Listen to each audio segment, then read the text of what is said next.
Bab 899. Siapakah kamu sebenarnya? Menurutmu? Warrior yang memutar bola matanya dengan pasrah. Jutaan pasukan siluman monster, ribuan setengah suci, ratusan setengah suci tingkat tinggi. Dengan jumlah sebanyak ini, jangankan hanya dia, bahkan jika ratusan dia, juga tidak mampu menghadapinya. Sebelumnya Denny Hao di bawah pimpinannya, keyakinan mereka mencapai tingkat yang tidak pernah dijangkau sebelumnya. Setelah keyakinan mencapai tingkat tertentu, maka tidak ada yang ditakuti. Jangankan jutaan siluman monster, bahkan jika pendekar suci yang berada di hadapan, mereka juga berani menyerang. Karena sekarang keyakinan yang berlebihan, sudah membuat otak mereka setengah sadar. Namun dalam waktu singkat, langkah kaki kawanan Denny Hao melambat, karena siluman monster dengan jumlah yang tak terhingga, berputar melihat ke arah mereka. Ditatapi oleh setidaknya jutaan siluman monster, otak kawanan Denny Hao menjadi lebih sadar dalam sekejap. Perlahan, langkah mereka semakin lambat. Hingga akhirnya, mereka sepenuhnya berhenti di tempat. Lalu, mereka perlahan berjalan kembali ke samping warrior yang, tepatnya di belakang warrior yang. Raut wajah semuanya tidak ada ketakutan, hanya ada kecanggungan. Tatapan warrior yang tertuju pada kota Yunhai. Kota Yunhai sangat besar, kota terbesar yang pernah dilihatnya hingga saat ini. Meskipun pasukan yang terdiri dari jutaan siluman monster berdiri di pinggir kota Yunhai, juga kelihatan sedikit kecil. Di atas tembok kota, terdapat kabel optik berwarna hijau bagaikan kilat. Di antara kabel optik tersebut, terpancar aura kekuatan mengerikan yang tak kalah kuat dibanding kilat.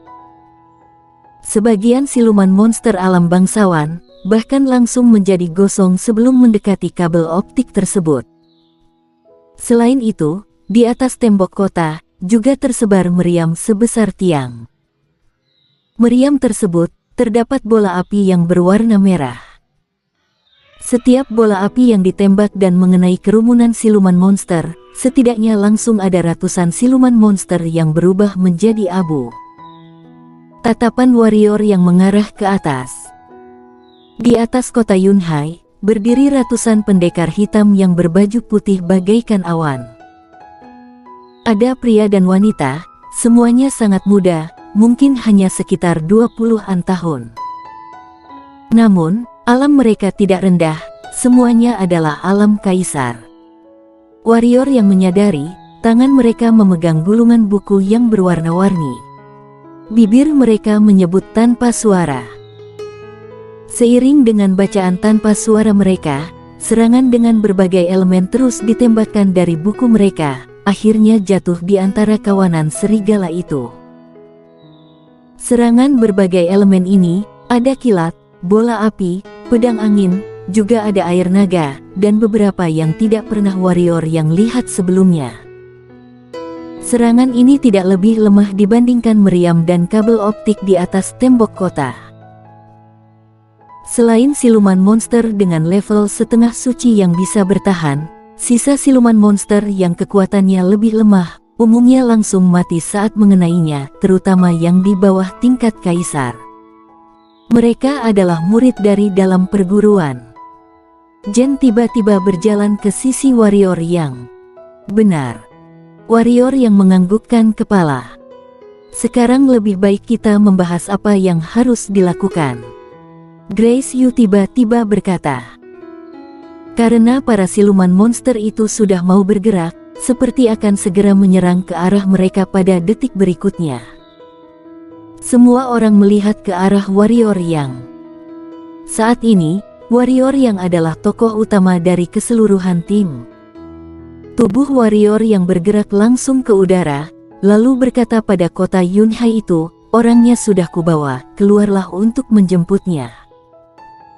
Setelah hening sejenak, sebuah suara terdengar di dalam otak warrior yang, bawalah mereka ke depan gerbang kota. Apa? Warrior yang mengira dirinya salah mendengar, bertanya sekali lagi. Bawa mereka ke depan gerbang kota. Suara itu kembali berkata, apakah kamu mempermainkanku? Wajah warrior yang meringis. Lelucon apa ini? Depan gerbang kota. Itu artinya harus membawa orang-orang ini menyerbu melewati jutaan siluman monster. Lagi pula, jutaan siluman monster ini juga terdapat ribuan setengah suci, serta ratusan setengah suci tingkat tinggi. Jika semua orang yang di belakangnya adalah setengah suci tingkat tinggi, mungkin masih bisa dicoba. Sayangnya, orang-orang yang di belakang, semuanya hanya alam bangsawan. Jiwa pedang alam ketiadaan. Kali ini, suara itu hanya mengatakan satu kalimat.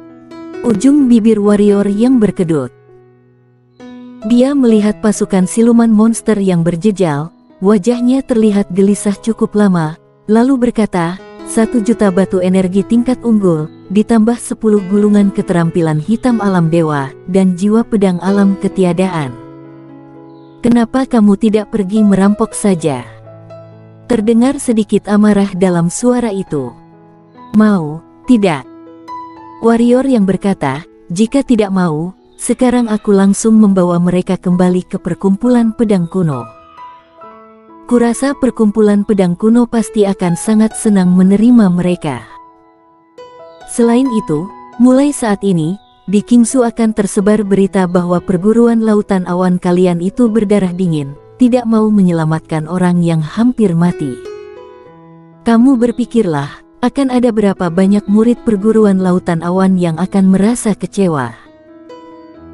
Diam sejenak, suara itu kembali berkata, 1 juta batu energi tingkat unggul, 10 gulung keterampilan hitam alam dao tingkat atas.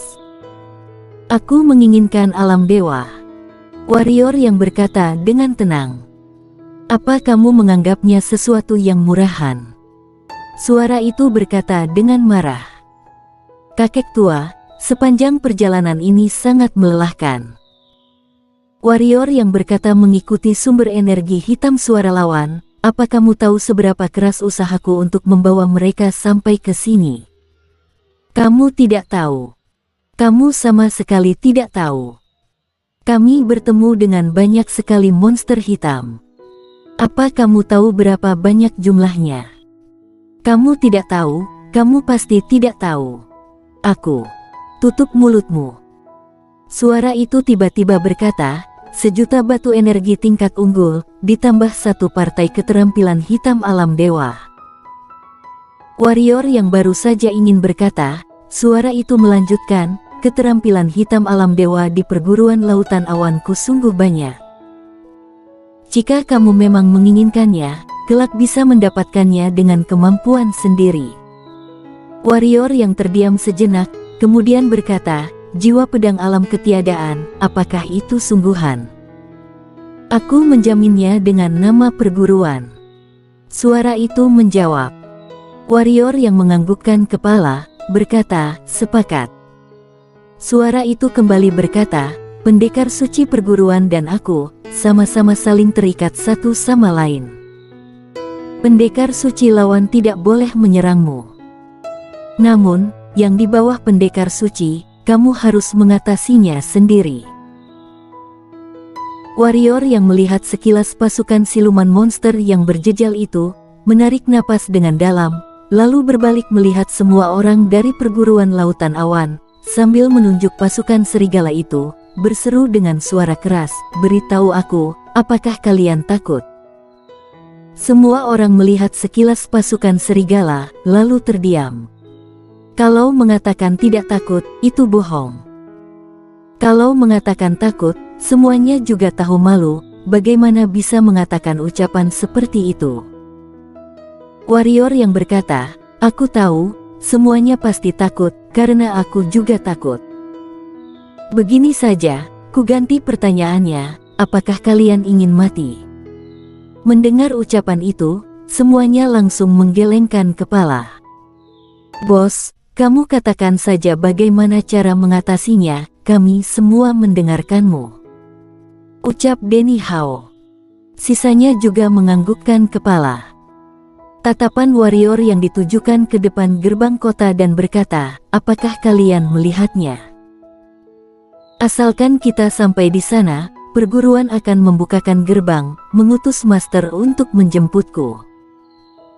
Namun, sebelum mereka keluar, kita harus menerima serangan siluman monster dengan jumlah tak terhingga yang mengepung.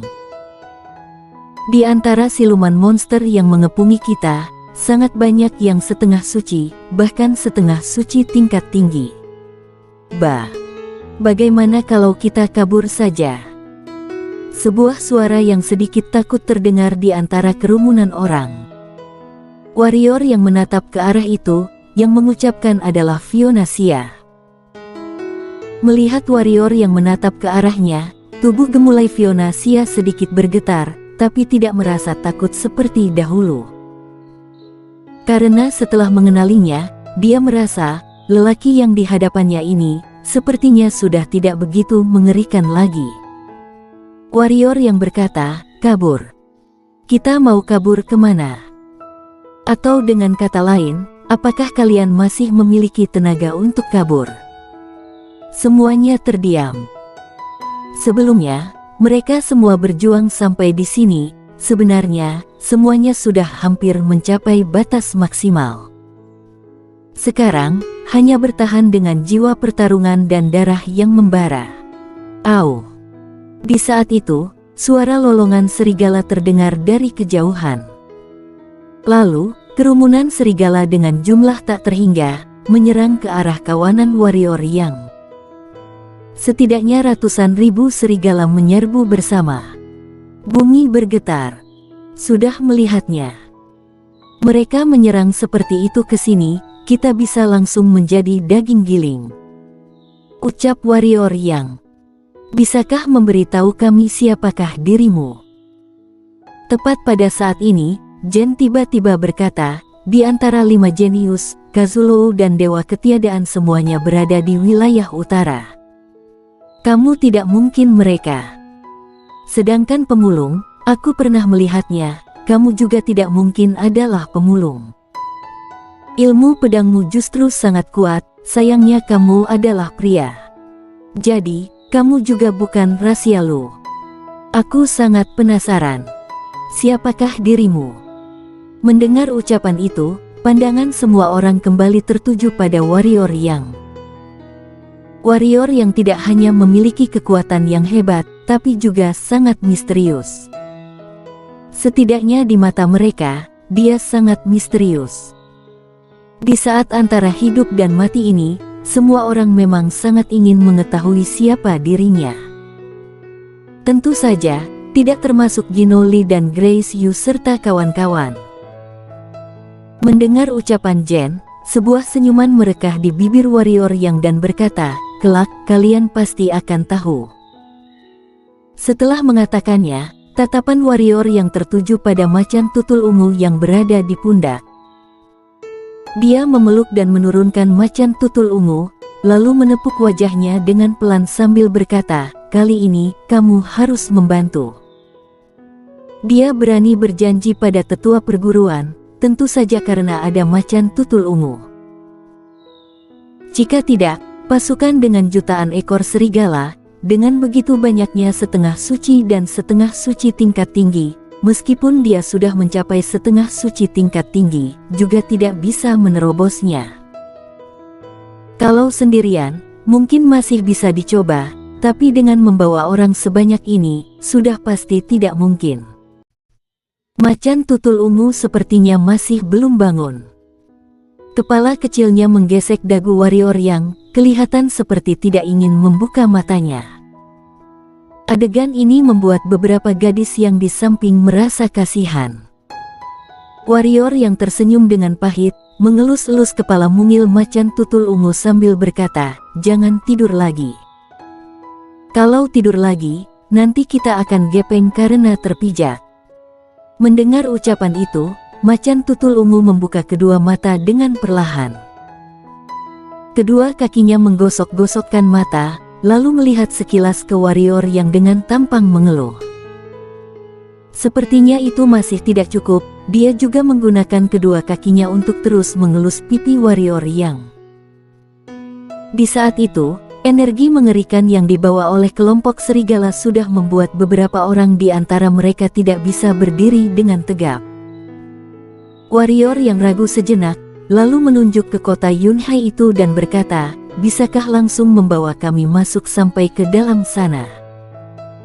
Macan tutul ungu melihat sekilas ke arah kota Yunhai, dan langsung menggeleng-gelengkan kepala.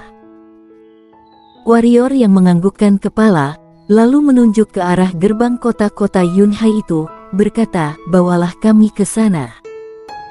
Macan tutul ungu menganggukkan kepala mungilnya, lalu kedua kakinya diayunkan. Tiba-tiba, secercah cahaya ungu langsung melingkupi mereka. Kemudian, semuanya hanya merasakan pandangan mereka telah mengalami distorsi. Ketika otak mereka tersadar, mereka sudah berada di depan gerbang pintu kota Yunhai. Adegan ini di luar tebakan semua orang. Tidak hanya di luar tebakan, bahkan para siluman monster yang berada di tempat itu, semuanya juga tercengang. Namun dengan sangat cepat, di antara siluman monster itu, terdengar suara lolongan serigala lagi. Lalu, kelompok serigala dengan jumlah tak terhingga, menyerang ke arah kawanan warrior yang. Tubuh warrior yang bergerak, berada di atas kota Yunhai dan berteriak, "Buka gerbang kota." Setelah hening sejenak, tiba-tiba muncul secercah cahaya biru dari gerbang kota. Di saat gerbang kota hampir terbuka, tiba-tiba terdengar suara yang dingin dari atas tembok kota, "Tanpa perintahku, semuanya tidak boleh membuka gerbang kota." Setelah ucapan itu, dalam sekejap, gerbang kota kembali hening. Di saat itu, seekor siluman serigala setengah suci sudah datang ke atas Jen dan kawan-kawan. Lalu, tebasan cakarnya diarahkan pada Jen dan kawan-kawan. Di belakang siluman serigala ini, ada segerombolan serigala dengan jumlah tak terhingga. Bersambung.